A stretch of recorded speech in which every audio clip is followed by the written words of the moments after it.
Oke, siap-siap nikah. 3, 2, 1, rolling, action. Halo teman-teman semua, ketemu lagi dengan saya Fatur Azwir di rangkaian panduan siap-siap nikah. Pada kesempatan kali ini, kita akan melanjutkan apa yang sebelumnya sudah kita bahas. Di video sebelumnya, kita sudah membahas tentang rundown akad nikah. Lalu, kita sekarang akan membahas tentang rundown resepsi pernikahan, apa aja yang perlu dipersiapkan saat resepsi, dan bagaimana tata caranya. Oke, kita bahas ya. Kita masuk pada lembar yang membahas tentang rundown resepsi pernikahan. Silahkan teman-teman buka. Sama seperti di akad nikah, silahkan teman-teman isi di bagian paling atas, hari, tanggal, tempat, dan juga waktu diadakannya resepsi pernikahan. Pada pembahasan kali ini, asumsinya adalah teman-teman melakukan akad nikah dan resepsi di satu tempat yang sama dan di waktu yang sama. Jadi melanjutkan aja akad nikah pagi, resepsinya siang. Jadi kita anggap acara akad nikah tadi jam 8, sekarang resepsi jam 11 sampai jam 1. Oke ya? Kalau akad dan resepsi dilakukan di tempat yang sama, maka proses nomor 1, yaitu loading dekorasi, sudah include di proses loading sebelumnya yang menjelang akad nikah itu. Jadi kita langsung masuk ke poin nomor 2, final check. Yang perlu dicek apa aja?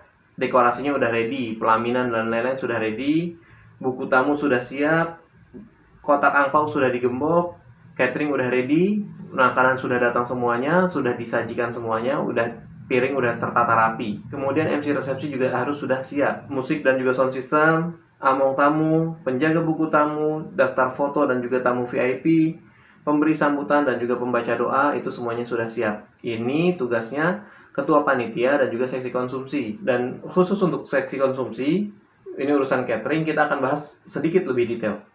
Fungsinya cek makanan untuk apa? Pertama, mengecek bahwasanya catering sudah menyajikan makanan sesuai dengan pesanan, baik itu jumlahnya maupun jenisnya dan juga kualitasnya. Ini perlu dipastikan bahwasanya nggak ada yang basi, semuanya layak untuk makan dan lain-lain. Yang kedua adalah mengantisipasi terjadinya kesalahan paham atau salah komunikasi ketika terjadi kekurangan makanan. Ini sebenarnya hal yang tidak diinginkan oleh para pengantin. Ini hal yang tidak diharapkan. Tapi sometimes hal itu bisa saja terjadi. Oleh karena itu, perlu diantisipasi di awal supaya tidak ada saling kecurigaan. Gimana cara memastikannya? Saya benar-benar berdoa supaya hal ini tidak terjadi di pernikahan teman-teman semua. Jadi seperti ini contohnya. Catering kan udah punya hitungan berapa porsi yang harus dikeluarkan untuk tamu sekian orang. Anggaplah teman-teman ngundang 600 orang, catering udah punya hitungannya dan insya Allah ini nggak kurang. Tapi kalau ternyata di tengah perjalanan ketika resepsi berlangsung, makanan itu kurang, gimana cara kita memastikan siapa yang salah? Gimana cara kita memastikan bahwasannya ini bukan kecurangan dari pihak catering? Jadi kayak gini, ada dua kasus kondisi makanan habis. Kondisi pertama adalah makanan habis, piring masih banyak, tamu juga masih banyak. Berarti tadi makanannya habis, tapi piringnya masih banyak, sedangkan piring udah dihitung jumlahnya sesuai, gitu kan ya. Kalau makanan habis, piring masih banyak, maka ini ada kemungkinan pihak catering menyajikan makanan kurang dari porsi yang sudah ditentukan. Itu ada kemungkinannya. Berarti let's say bisa jadi orang cateringnya nakal. Ini ada kemungkinan. Tapi ini belum bisa dipastikan seperti itu juga. Kondisi yang kedua, makanan habis, piring habis, tapi tamu masih banyak. Ini berarti gimana kesimpulannya?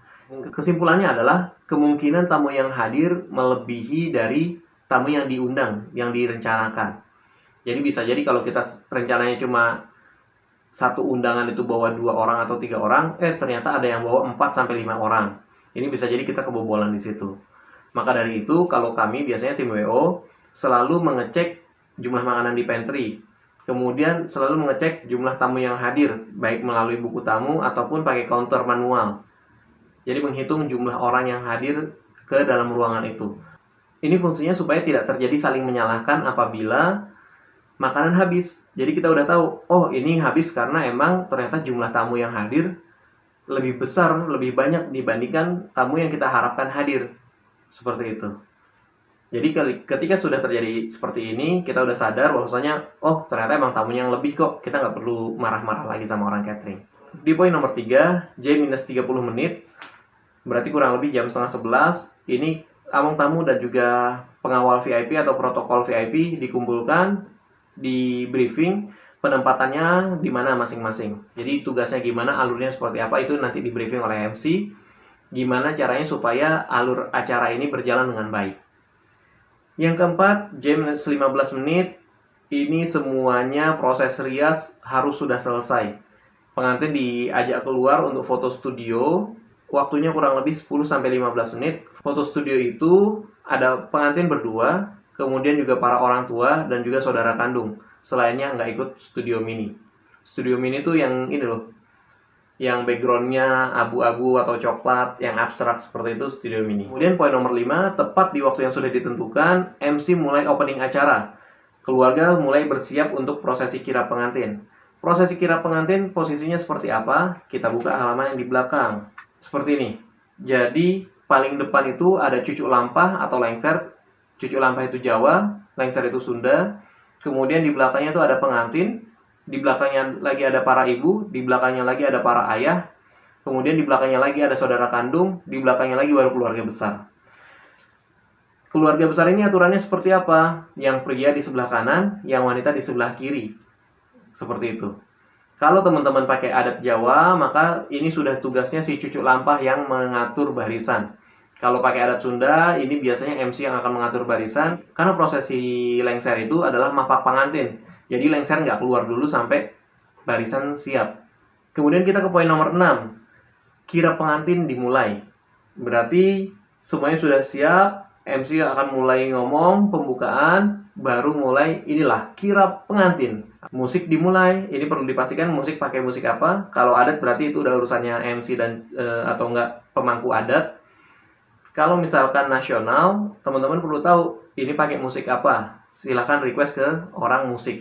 Ketika musik sudah mulai, pengantin baru jalan, perlahan-lahan. Ingat, Anda adalah raja dan ratu, maka yang perlu Anda lakukan adalah berdiri tegap, jalan dengan mantap, tersenyum, tatap tamu bergantian, kanan, kiri, jalan dengan anggun, dengan gagah, dengan lembut. Sampai semuanya nanti naik ke pelaminan pengantin berdua, dan juga orang tua.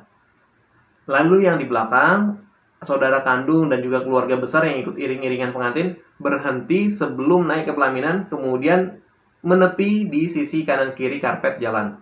Sebelum duduk, biasanya MC akan mempersilahkan pengantin untuk foto bersama terlebih dahulu. Foto bersama siapa? Foto bersama orang tua dan juga saudara kandung. Nanti diatur sama MC. Kita biasanya sebut foto berenam, berempat, atau foto berenam, kemudian berempat, saudara kandung, berempat, saudara kandung. Itu gimana maksudnya? Berenam itu dengan keempat orang tua pria dan orang tua wanita. Kemudian berempat berarti pengantin dengan kedua orang tua wanita, kemudian ditambah dengan saudara kandung dari pengantin wanita. Setelah itu bergantian, pengantin dengan orang tua pengantin pria, kemudian dilanjutkan dengan saudara kandung pengantin pria, beserta ipar juga ya. Setelah itu baru pengantin dan orang tua dipersilahkan duduk oleh MC. Baru masuk ke poin 7. Pembacaan, sambutan, dan juga doa. Ini yang orangnya tadi sudah ditentukan. Silakan bersiap-siap dan naik ke atas panggung menyampaikan sambutan dan doa. Kita masuk ke nomor 8. MC akan mempersilahkan para tamu undangan untuk naik ke pelaminan memberikan ucapan selamat dan juga doa restu kepada pengantin. Namun apabila ada tamu VIP yang sudah hadir, maka tamu VIP akan didahulukan. Tamu VIP akan dipersilahkan naik terlebih dahulu dan barisan di stop terlebih dahulu oleh pihak keluarga. Setelah tamu VIP salaman dan juga foto, baru tamu-tamu reguler, tamu yang lainnya dipersilahkan untuk salaman juga. Tapi tanpa foto terlebih dahulu. Sesi foto baru kita lakukan nanti di poin nomor 9. Berikan ucapan selamat ini dilakukan kurang lebih sampai 40 menit atau sampai tamu-tamu itu sudah sepi antriannya, udah pendek antriannya, baru kita masuk ke poin nomor 9. Yaitu MC akan membacakan daftar foto yang dipersilakan untuk naik ke pelaminan. Jadi daftar foto yang udah teman-teman siapkan dibawa sama MC, dibacain itu semuanya. Dari nomor 1 sampai nomor terakhir akan dibaca sama MC. Dan itu akan diulang beberapa kali. Lalu baru mulai foto bersama, didahulukan bukan berdasarkan nomor urut, tapi akan didahulukan siapa yang siap duluan. Maka dari itu, para tamu akan diumumkan bahwasanya sesi foto akan dimulai berdasarkan yang siap terlebih dahulu. Bukan berdasarkan nomor urut yang dipanggil. Proses ini terus berjalan sampai nanti jam 1 siang atau 2 jam setelah acara resepsi dimulai. 2 jam setelah acara resepsi dimulai, MC akan tutup acara, orang tua dipersilahkan turun dari pelaminan, namun apabila masih ada tamu-tamu yang hadir dan juga minta foto, itu masih bisa diperkenankan. Jadi setelah orang tua turun, pengantin akan diberikan waktu 10-15 menit untuk foto-foto terlebih dahulu berdua di atas pelaminan. Setelah itu baru pengantin turun, kita masuk ke poin nomor 12, pengantin turun, ikut makan bersama orang tua, kemudian ganti baju, kemudian udah pulang. Kurang lebih seperti itu acara resepsi.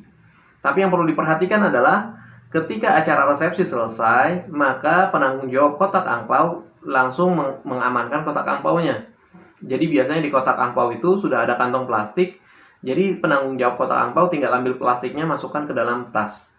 Seperti itu. Dan juga amankan juga souvenir yang berlebih. Kemudian seksi konsumsi mengamankan makanan yang berlebih. Jadi masih ada makanan yang lebih belum dimakan sama tamu, itu silahkan dibungkus, kemudian dibawa pulang.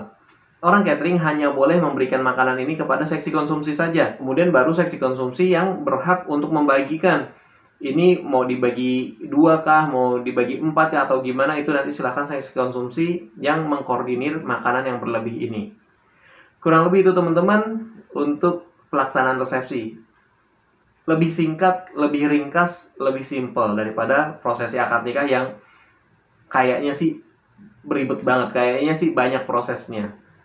Gitu ya teman-teman ya.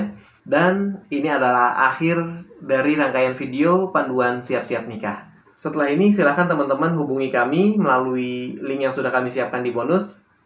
Kita konsultasi di sana karena masing-masing pengantin itu punya pernikahan impiannya, masing-masing pernikahan itu unik, masing-masing pernikahan itu customize.